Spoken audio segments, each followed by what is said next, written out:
안녕하세요. 예, 잘 계셨죠? 오늘은 삼국유사 20차 강의가 되겠습니다. 화면을 조정하겠습니다.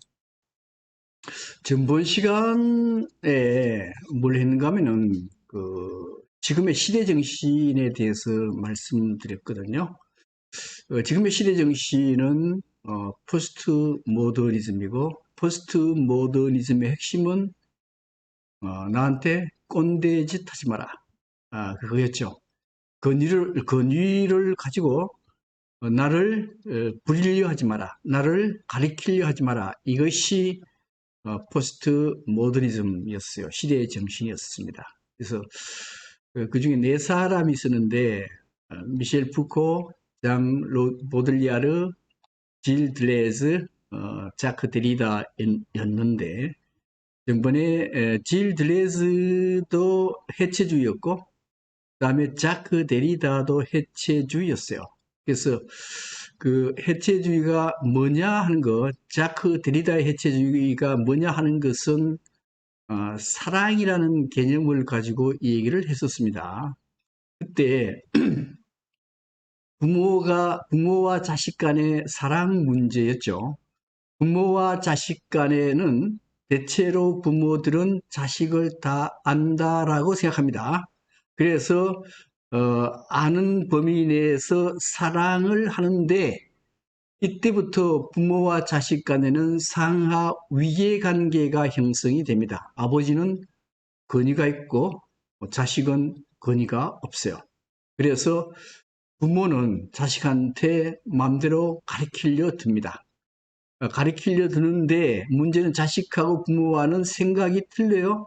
그때부터 싸움이 시작이 되는 거죠. 그래서 부모와 자식 간에는 반드시 사랑을 해야 될 필요성은 있지만은 사랑은 이루어지지 않습니다. 어떤 한도 내에서는 내가 자식을 다 안다 하는 한도 내에서는 사랑이 이루어지지 않는다 그랬어요. 그럼 어떻게 해야 돼요?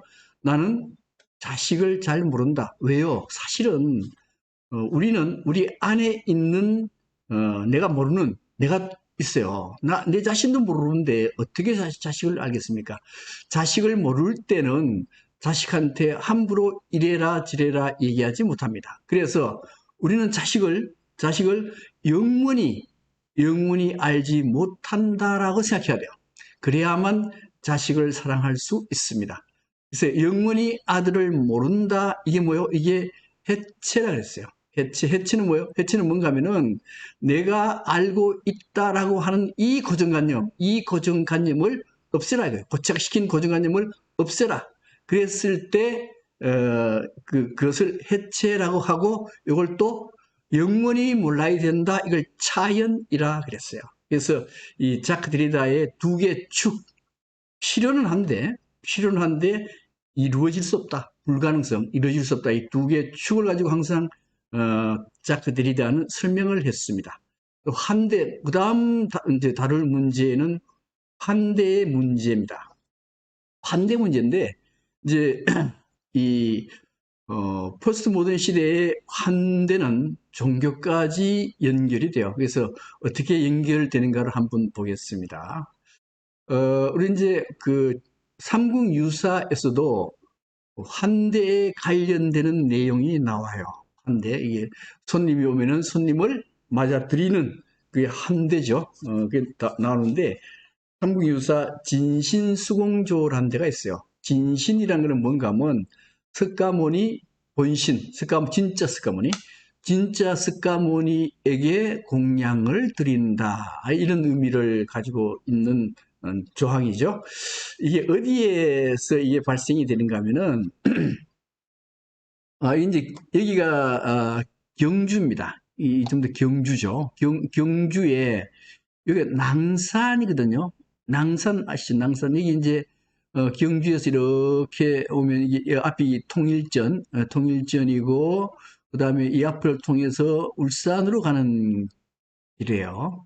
그런데 통일전 앞에 보면 조그만 언덕산이 있는데 여기가 낭산이고 낭산 위에 선덕여왕 능이 있고요. 요 밑에 사천왕사지가 있고 요 옆에 신문왕릉이 있는데 실제 이게 신문왕릉이 아니고 이제 효소왕릉이라고 하죠.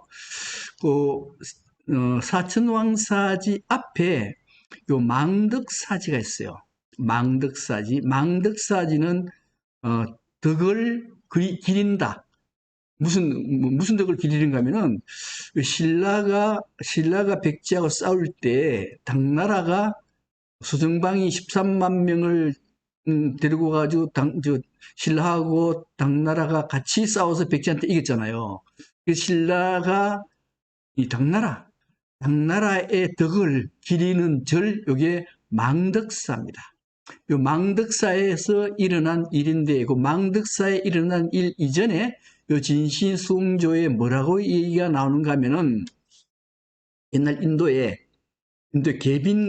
개빈국이라는 나라가 있었는데 거기에 일왕사라 하는 절이 있었어요.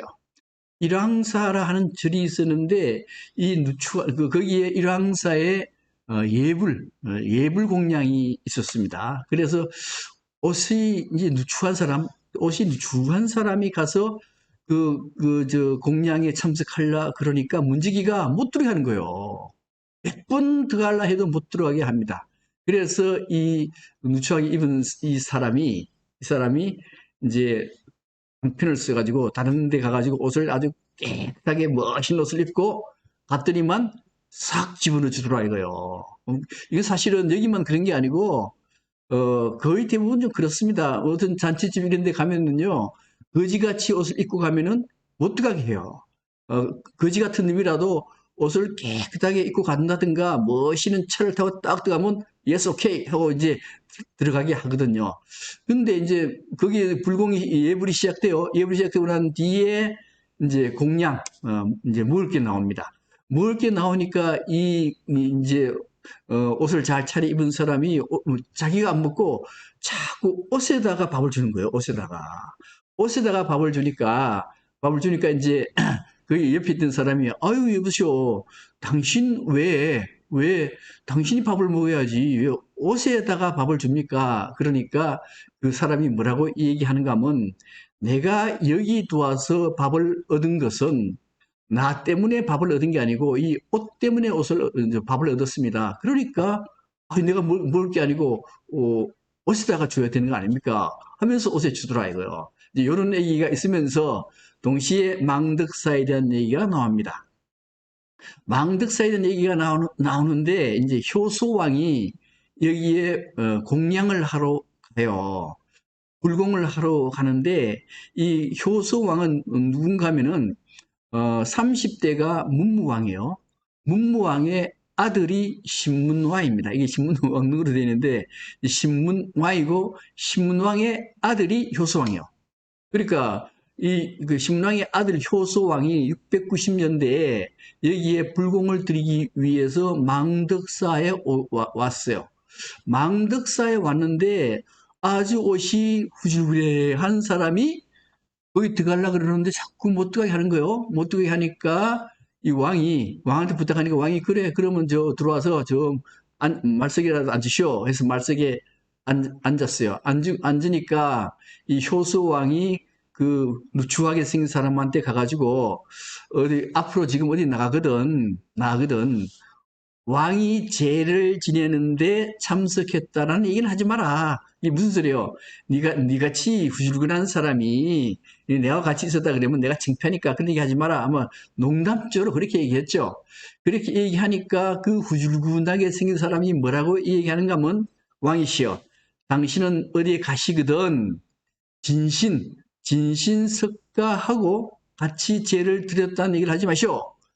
하고는 그냥 나와가지고 붕 떠나서 가버렸어요.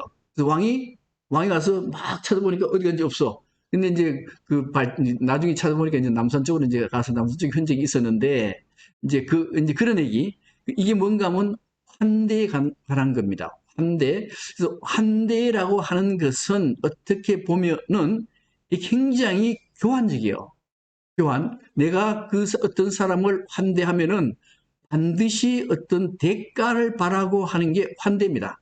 또 환대를 할 때는 환대를 하는 사람하고 초청이죠. 초청을 받는 사람하고 그 다음에 초청하는 사람하고 관계는 상하 위계적이 돼요. 이게 권위적이 된다 이거요. 이런 관계가 형성되게 되면은 이것은 환대가 아니라는 겁니다. 그래서 데리다가 환대에 대해서 얘기를 해요. 자크 데리다는 아주 환대에 대한 책까지 썼어요. 그런데 이걸 우리나라에서 이제 번역돼서 나왔는데 그 환대에 대해서 잠깐 보겠습니다. 데리다는 항상 환대라 얘기할 때는 나는 환대가 무엇인지 모른다. 에서부터 출발해요. 아까 전번에 사랑이라는 거 얘기할 때도 그랬죠, 그죠? 나는 사랑이 무엇인지 모른다. 내 아들이 도대체 누구인지 나는 잘 모른다. 여기서부터 시작했어요. 환대도 마찬가지입니다. 나는 환대가 무엇인지 모른다에서부터 출발해요. 예를 들면 이제 이게 호텔에 갔어요.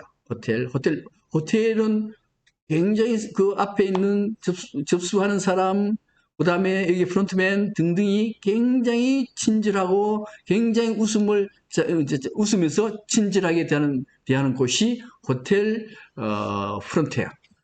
프론트인데 만약에 이제 멋있는 차 이게 이제 보니까 상당히 벤츠 차인지 이게 아주 멋있는 차가 탁 오면은 여기 호텔에 근무하는 사람이 90도로 쫙 하고 문도 딱 열어주고 어서 오십시오 이렇게 한단 말이에요. 그런데 차가 후줄근하고 조그만 차 오면은 절대 그렇게 안 합니다. 그렇게 안 해요. 그러니까 이 호텔에서 손님을 맞을 때는 내가 너한테 이렇게 하는 거는 너가 여기에서 돈을 많이 쓰고 가라. 이거는 교환 경제거든요.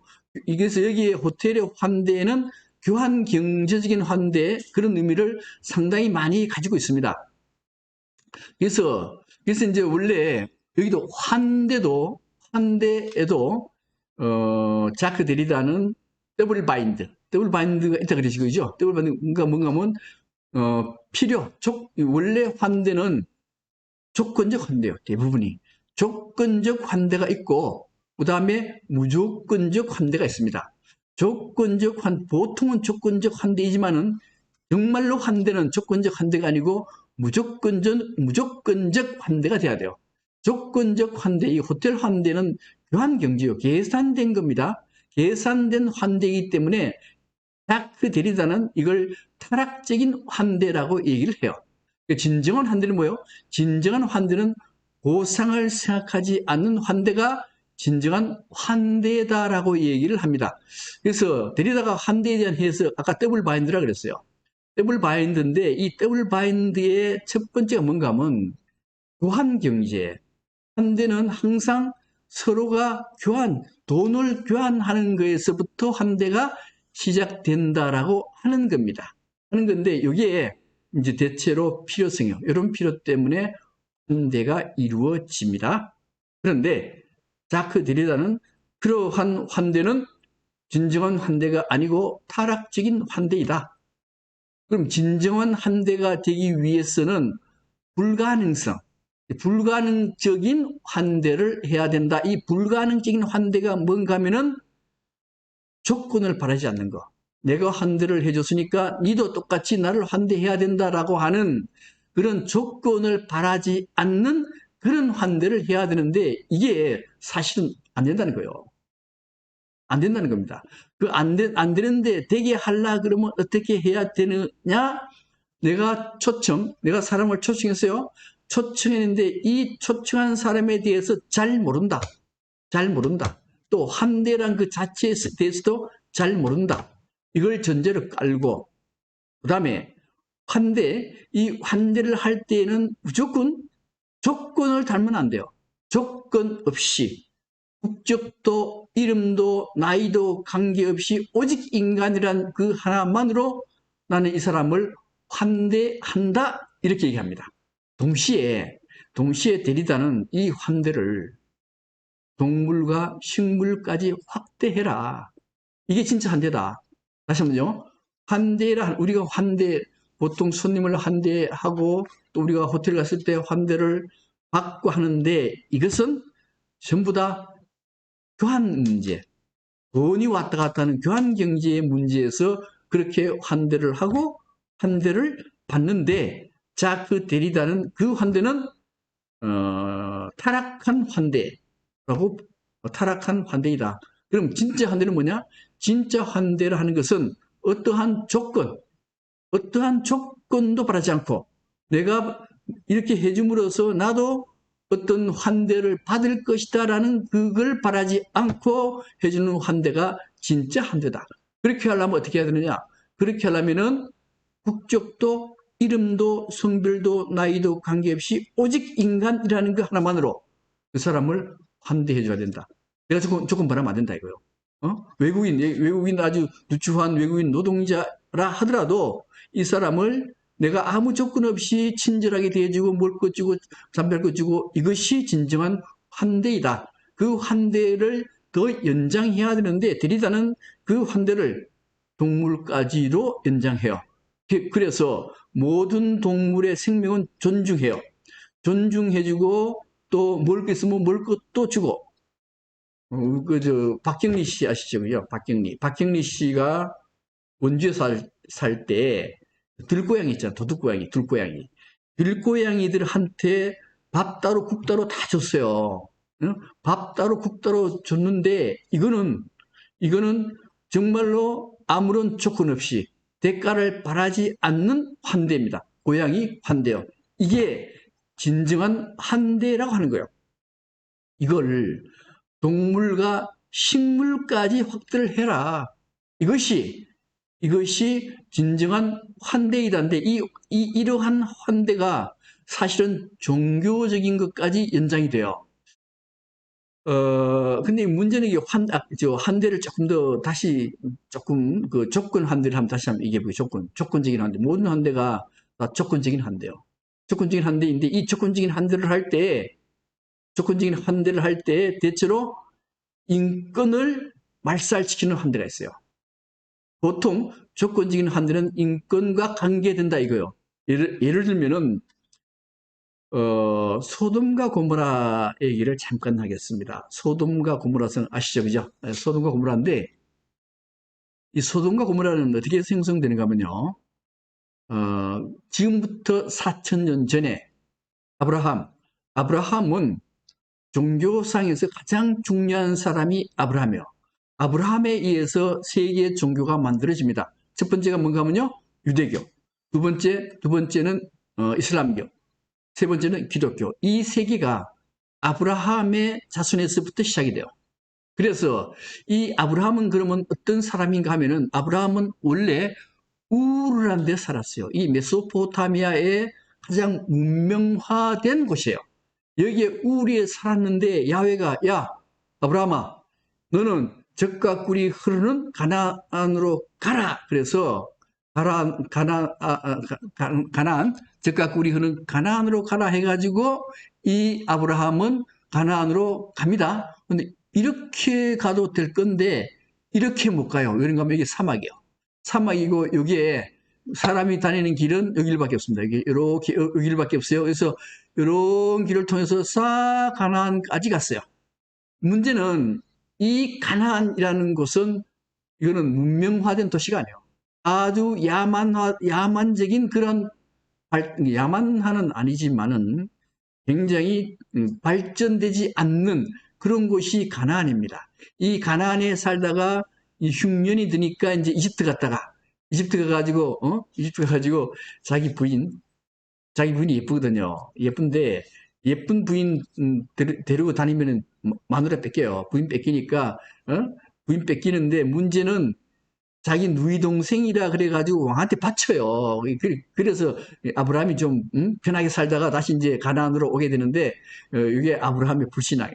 근데 불신앙인데 이 아브라함의 조카가 있었어요. 조카 롯이라는 사람이 있었는데 이 롯이 어디로 가는가 하면 이게 이제 여기 가나안이잖아요.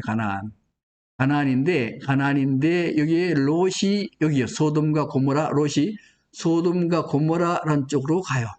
이 소돔과 고모라는 윤택하고 살기 좋은 문명국이었어요. 굉장히 살기가 좋았습니다. 이제 살기가 좋은데요. 살기가 좋게 되면은 사람들은 타락하게 됩니다. 따라서 소돔과 고모라 성은 문명화되어 있고 살기가 좋기 때문에 굉장히 타락한 도시가 됐어요. 타락한 도시가 되다 보니까 굉장히 폭력적인 도시죠. 폭력적인 도시가 돼가지고 하나님이 저 소돔과 고모라를 그냥 두지 않겠다. 예?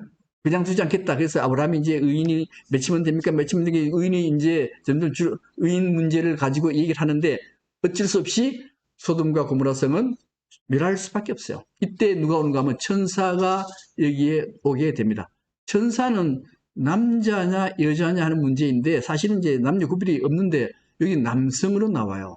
남성이 롯의 집으로 들어옵니다.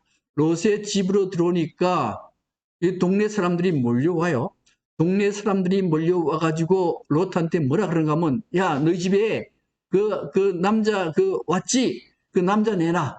우리 좀 같이 데리고 놀아야 되겠어. 남자놈들이 남자 내놓으라는 거예요. 이제 천사인데, 왜냐면 동성연애. 타락한 생활이죠. 동성연애 하기 위해서 내놔라. 그러니까 이 롯이 뭐라고 얘기하는가 하면, 이분은 내한테 온 손님이다. 손님이기 때문에 함부로 내가 너희들한테 줄 수 없다. 나는 이분을 잘 환대를 해야 된다. 그 대신 내한테는 남자를 모르는 두 딸이 있다. 두 딸을 너희들한테 줄 터이니 너희들은 이 딸을 마음대로 가지고 놀아라. 이렇게 얘기를 해요. 결국 이거는 뭐예요? 이거는 이 롯은 그 남자 천사 손님을 잘 환대하기 위해서 자기 딸을 주는 거죠. 근데 문제는 이 딸이 그걸 좋아할까요? 남자라면 좋아할지도 모르는데 여자들이 나보고 니 나와라 같이 놀자 그러면 저야 뭐 좋을 수도 있어요. 근데 보통 여자들은 모르는 남자들이 딸 둘은 남자를 몰라요. 수처녀거든요. 이 수처녀들을 줄 터이니 너희들이 마음대로 가지고 놀아라. 이렇게 얘기하는 거예요. 그럼 이건 뭐예요? 이거는 인권 문제가 걸려 있는 겁니다. 이게 환대를 하면서 이 딸의 인권, 여자의 인권을 완전히 짓밟은 거예요. 그렇죠. 이 환대는 그러기 때문에 권력의 문제, 교환의 문제, 인권의 문제와 연관되어 있는 게 환대입니다. 우리 유목민들, 여기 유대인들이 유목민들이잖아요. 유목민들은 이제 특히 징기스칸, 이 유목민인 징기스칸에게는 세 가지를 어기면 사형에 처해요. 첫 번째가 뭔가 하면 물을 흐린 자는 사형에 처합니다. 왜요?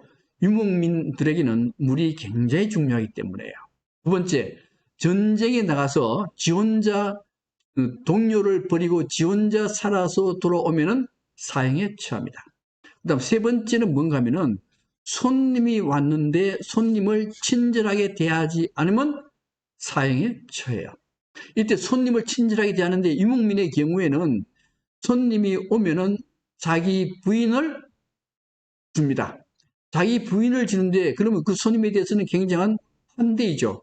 환대인데 자기 마누라, 자기 부인인 여자 이분이 그런 걸 좋아할까요? 남자의 경우는 좋아할 수 있지만은 보통 여자는 그런 것을 좋아하지 않습니다. 그런데 이거는 그러니까 여자의 인권을 완전히 무시한 환대요. 환대는 그렇기 때문에 두 가지의 특성을 가지고 있습니다. 하나는 귀중하게 환대를 한다는 것에 대해서는 있지만은 인권의 문제도 동시에 걸려 있다라고 하는 거죠. 그래서 이제 소돔과 고모라에서 그렇게 타락된 도시요. 타락된 도시니까 하나님이 이제 여기 의인은 롯밖에 없잖아, 그죠? 그래서 롯한테 뭐라는 하면은 야, 내가 오늘 내 유황불로 소돔과 고모라 다 불태울 거야. 너희 가족만 도망가. 그래서 여기에 이제 소돔과 고모라 성에서 롯이 도망을 칩니다. 도망을 칠 때 하나님이 뭐라는가 하면 야, 너 도망갈 때 뒤돌아보지 마. 뒤돌아보면 안 돼. 그래서 그리고는 이제 그 롯하고 자기 부인하고 딸하고 데리고 도망을 칩니다. 도망을 치는데 드디어 유황불로 소돔과 고모라 성이 막 불타요.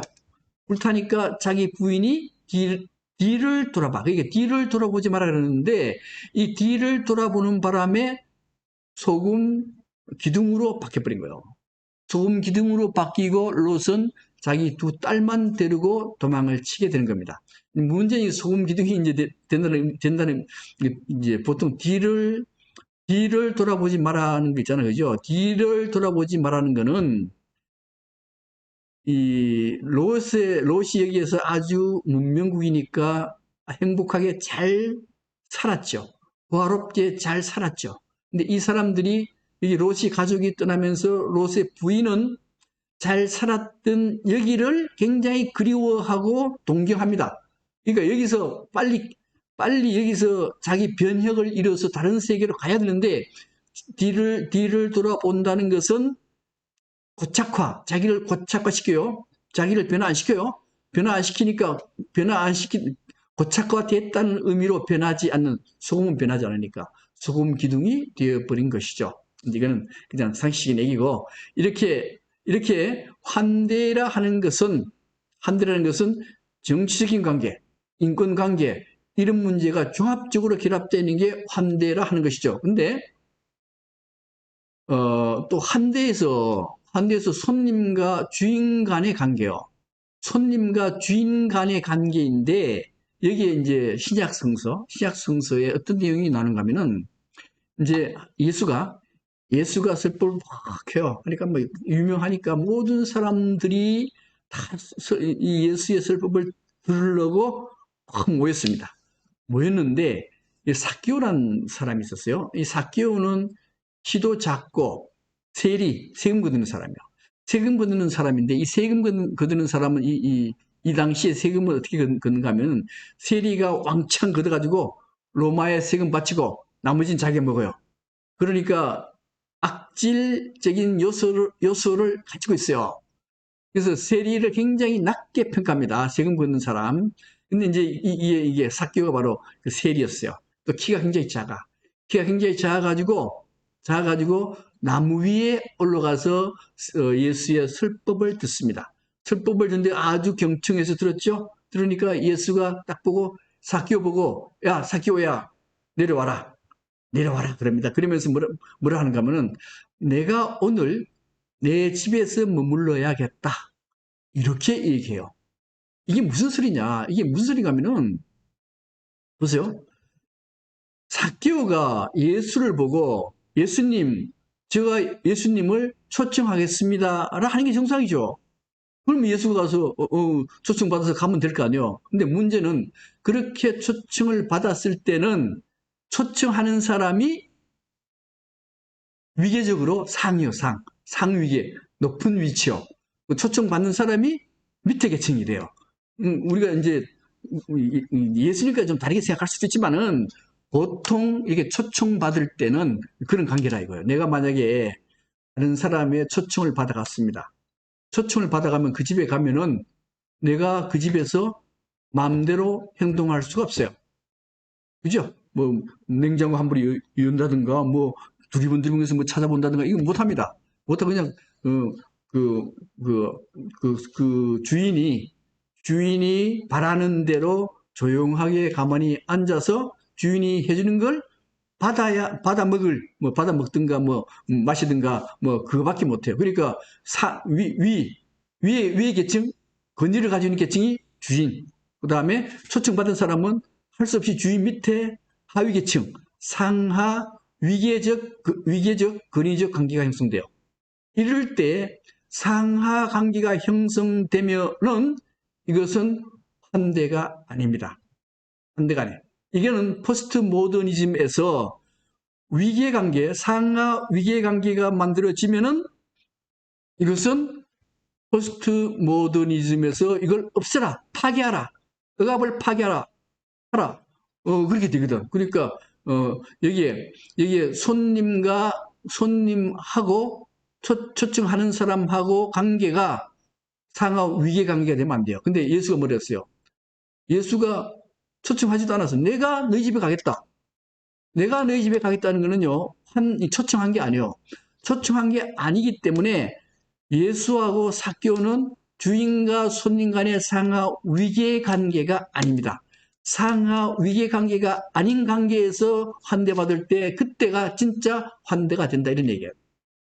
그래서 이것은 주인과 손님의 해치가 됐을 때 이게 진짜 환대가 되는 겁니다. 그다음 또 한 가지는 아까도 말씀드렸는데 이 데리다는 환대를 동물과 식물까지 확대하라 그랬거든요. 동물과 식물까지 확대하라고 했는데 이게 무슨 의미를 가지고 있는가를 보겠습니다. 이게 사실은 종교적인 의미를 가지고 있어요. 종교적인 의미인데 이 종교적인 의미를 오강남 교수란 분이 계십니다. 그 오강남 교수가 심층 종교, 표층 종교와 심층 종교에 대해서 굉장히 깊게 얘기를 해요. 그래서 이 오강남 교수의 강의 내용을 잠깐 말씀을 드릴게요. 이 오강남 교수는 종교를 표층 종교와 심층 종교 두 개로 구분해서 설명합니다. 먼저 표층 종교, 이거는 전통 종교인데 이것은 교회나 절에 가는 목적이 내가 잘 되기 위해서 절에 간다든가 교회를 가면은 이것은 표층 종교가 돼요. 내가 잘 되기 위해서. 또 심층 종교는 내가 잘 되기 위해서가 아니고 새로운 새롭게 변화하는 나를 찾아가면은 이것은 심층 종교입니다. 그러니까 고착된 내가 아니고 항상 변화하는 새로운 나를 찾아가면 이게 심층 종교가 돼요. 네, 이게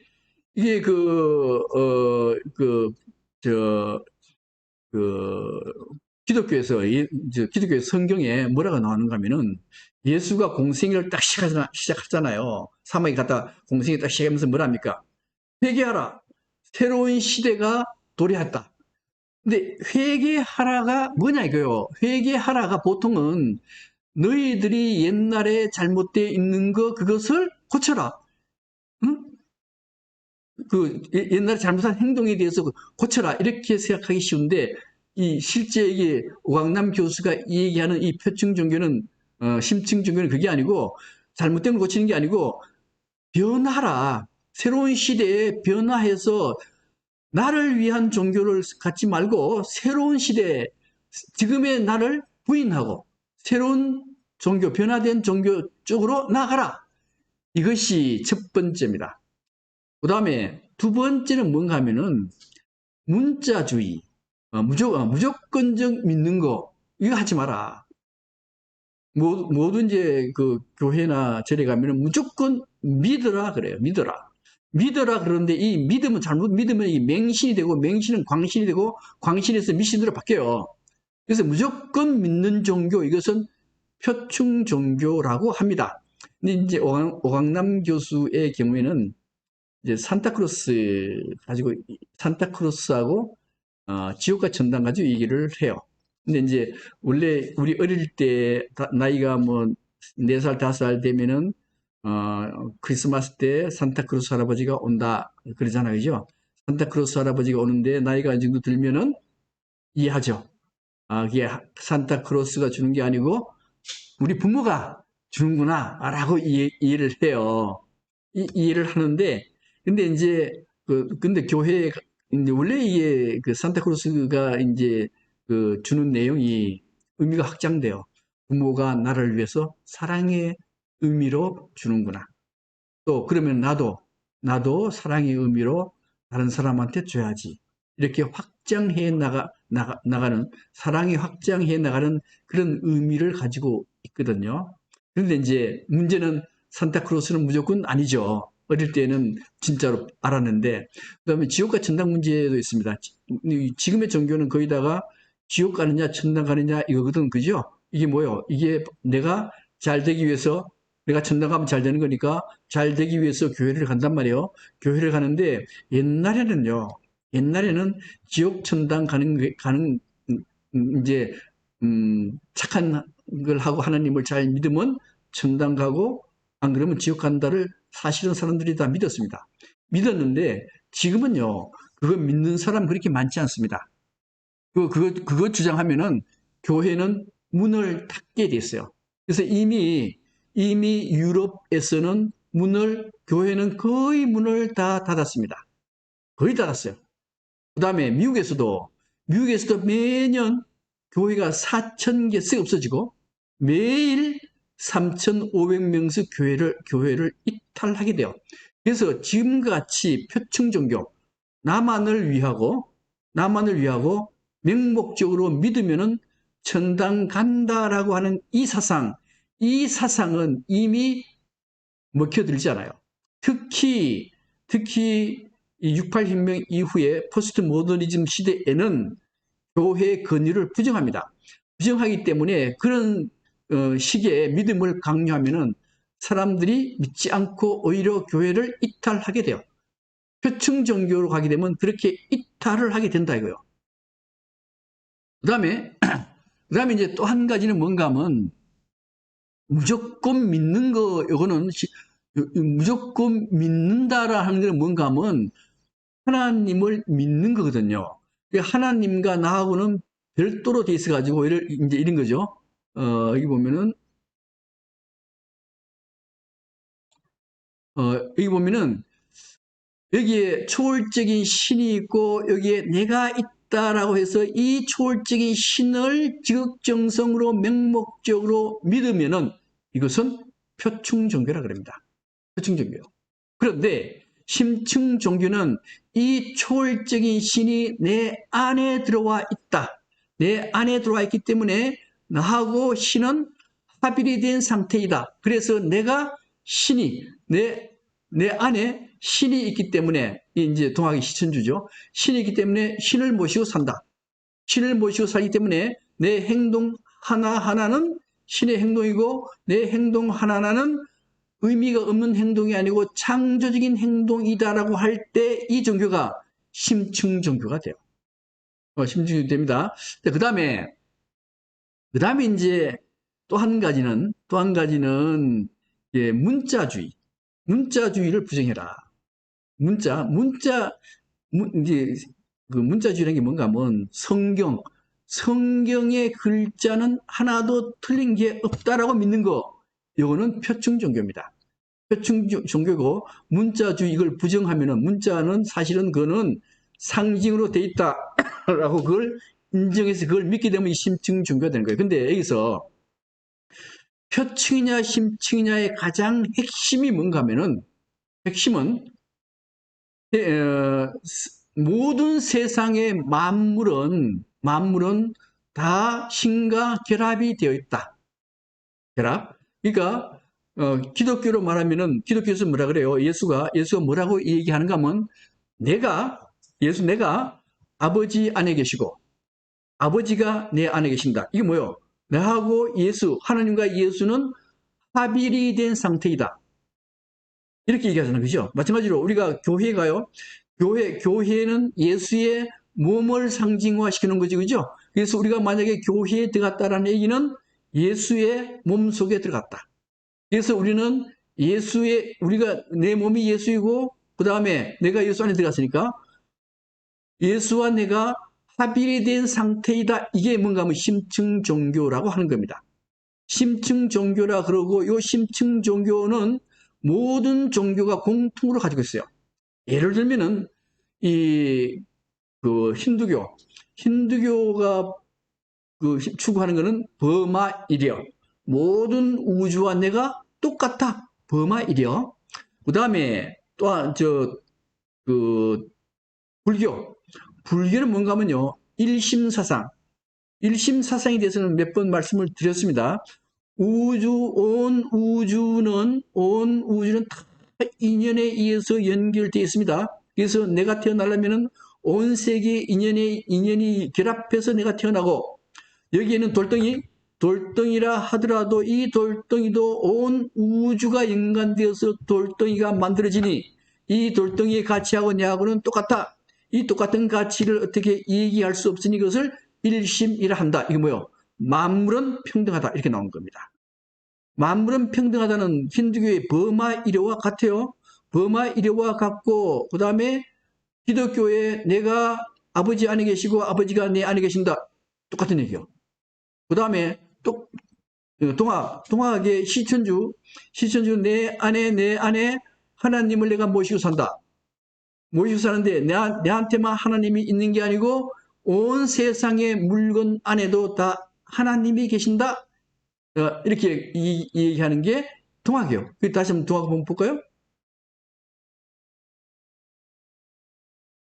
동학. 자, 이 동학이 최고의 종교 사상이라고 얘기를 해요. 이제 그게 뭔가 하면 시천주. 우리는 다 하나님을 모시고 산다. 하나님을 모시고 사는데 내만 하나님을 모시고 사는 게 아니고 모든 사람이 다 하나님을 모시고 산다.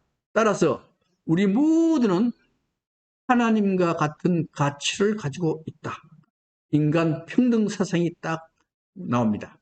그 다음에 해월 최시영 선생님은 또 이걸 더 발전시켜요. 더 발전시켜서 물물천이라 그럽니다. 이 물물천이라 하는 것은 뭔가 하면 모든 만물은 다 하나님을 가지고 있다. 사람만 가지고 있는 게 아니고 모든 만물에 하나님이 다 있다는 거예요. 그리고 우리가 행하는 모든 일들은 다 하나님의 일들이다. 이걸 내세우는 게 바로 해월 최시영 선생님의 물물천가 사사천 사상이에요. 그래서 모든 물건이 신이 깃들어져 있기 때문에 이것은 물건을 존중해야 돼요. 그래서 이게 경물사상이 만들어지는 겁니다.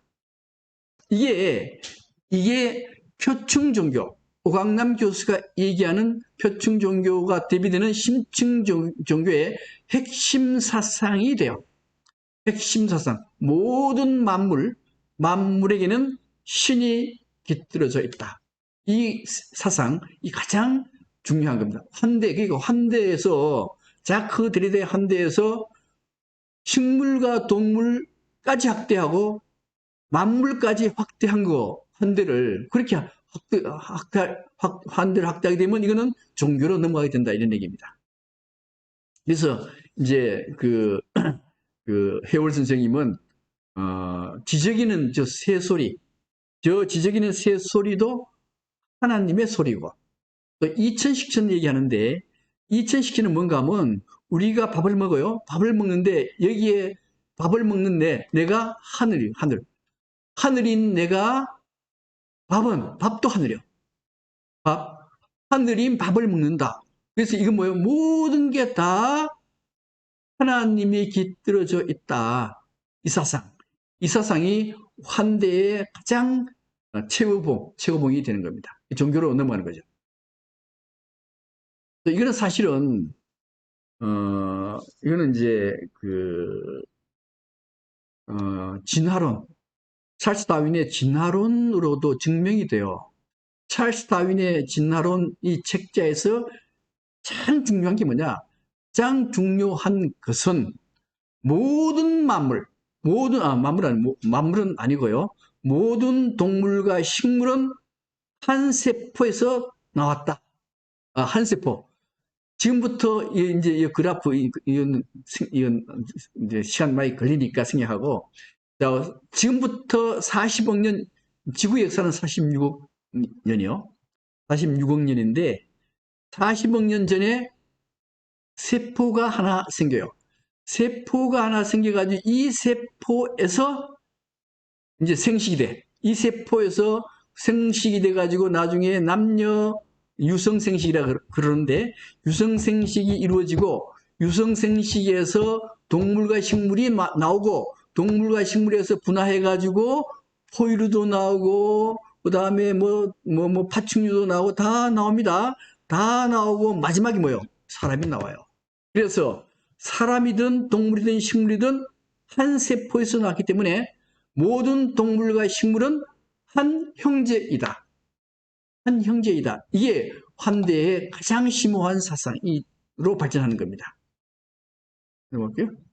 그래서 이제 삼국유사에서도 그런 이러한 만물을 환대하는 그러한 내용이 삼국유사에서도 나와요. 이게 이제 승전 총루라 하는 거거든요. 승전 총루. 승전이라 하는 것은 여기 이제 스님이고요. 스님이고 총루라 하는 것은 돌덩입니다. 돌덩인데 요 삼국유사 승전 총루가 어디에서 이루어지는가 하면은 그 김천에 가면은 가랑사가 있어요. 가랑사 있는데 이 가랑사에 탑이 국보인 탑이 이렇게 두 개가 있어요. 국보인 탑이 있는데 여기에서 일어난 일입니다. 일인데 승전이라고 하는 스님이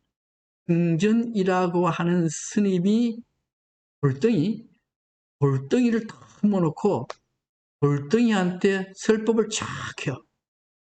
설법을. 왜요? 돌덩이도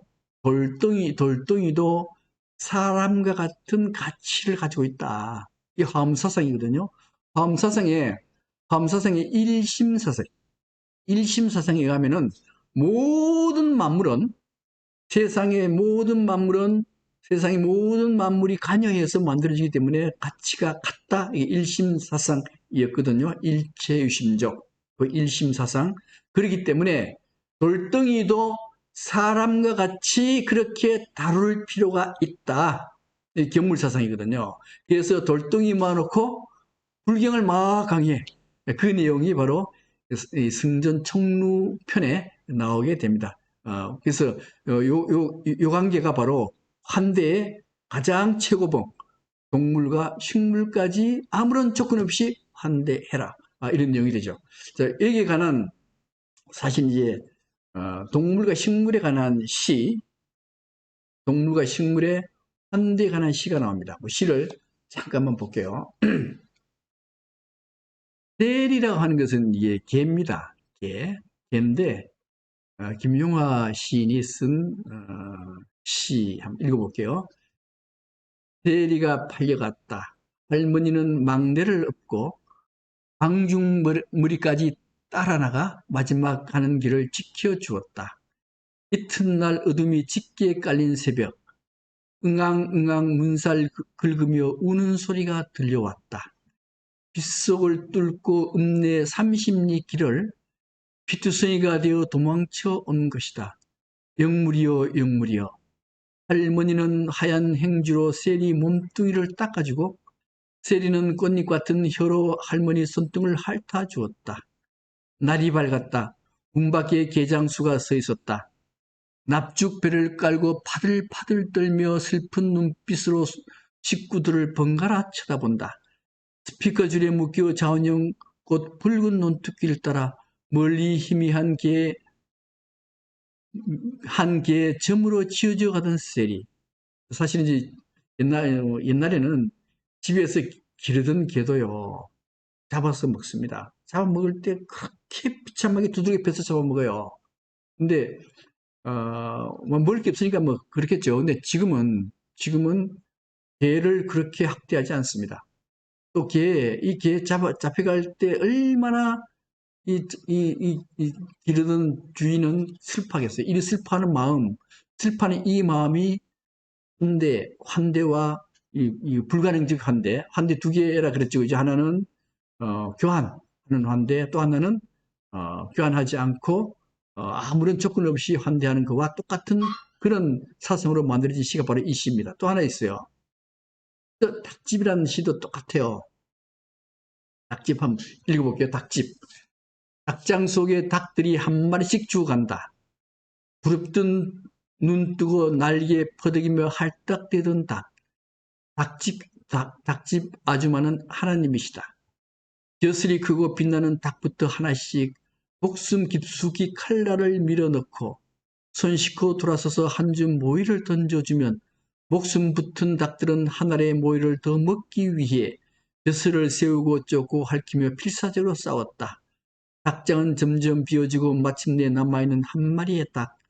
빈 닭장을 왔다 갔다 하다 눈을 내려 감고 모이셉시 앞에 서 있다. 이런 닭들의 닭들의 운명도 참으로 슬퍼하는 마음. 이것이 환대라는 것이죠. 지인데요, 지. 사실 이제 지가 밉죠. 지가 굉장히 밉죠. 미운데, 지자기 한번 읽어보고 얘기할게요. 지를 잡았다. 연탄 집게 끝으로 내리쳤다. 어둠 속에 빛나던 두 눈, 온몸에 경련을 일으키며 콘크리트 바닥에 누웠다. 흐린 불빛 아래 쓸쓸한 너의 죽음, 마지막 허공을 휘젓던 꼬리가 가난의 끈처럼 길어 보였다. 상상이나 했으랴 마지막 이런 모습을. 너의 집에도 먹을 거라면 환장하는 새끼들과 눈콩알이 빠지게 기다리고 있을 배꼽이 예쁜 계집이 있겠지. 나는 아직 따뜻한 너의 죽음을 하얀 종이에 싸서 눈 속 깊이 묻어 주었다. 이제 지작이라는 시인데요. 사실 저도 그 전번에 있던 사무실이 2층이었는데 쥐가 들어왔어요. 쥐가 들어왔으니까 그 쥐를 잡아야 되잖아요. 그죠? 왜냐면 그 먹을 게 있는데 자꾸만 쥐들이 그 먹을 걸 흐트러 놓고 해가지고 안 잡을 수 없어요. 그래서 잡는데 찍찍이죠. 그죠? 찍찍이를 붙여놓고 이제 거기에 쥐가 붙어요. 근데 한 마리 있는 게 아니고 거기 5마리는 있더라고. 있는데 하루에 한 마리씩 잡히는데 찍찍이에 붙어서 살아있죠. 살아가지고 눈을 말뚱말뚱하면서 나를 쳐다보는 그 슬픈 눈을 보니까 정말로 미치겠더라고요. 정말로. 근데 안 잡을 수는 없잖아요. 그래서 그러한 마음가짐을 쥐라도 우리를 좀 해롭게 할 수가 있어요. 대충 해롭게 할 수는 있는데 쥐도 살아가려고 하는 쥐인데 그런 슬픈 그런 모습을 보니까 정말로 미치겠더라고요. 이게. 예, 그래서 동물까지 하찮은 이 쥐와 같은 동물까지도 우리 마음을 다시 쓰는 그 마음, 그것이 환대라고 하는 거죠. 이렇게 해서 이제 오늘은 그 자크 드리다의 환대에 대해서 말씀을 드렸습니다. 오늘 여기까지 하겠습니다.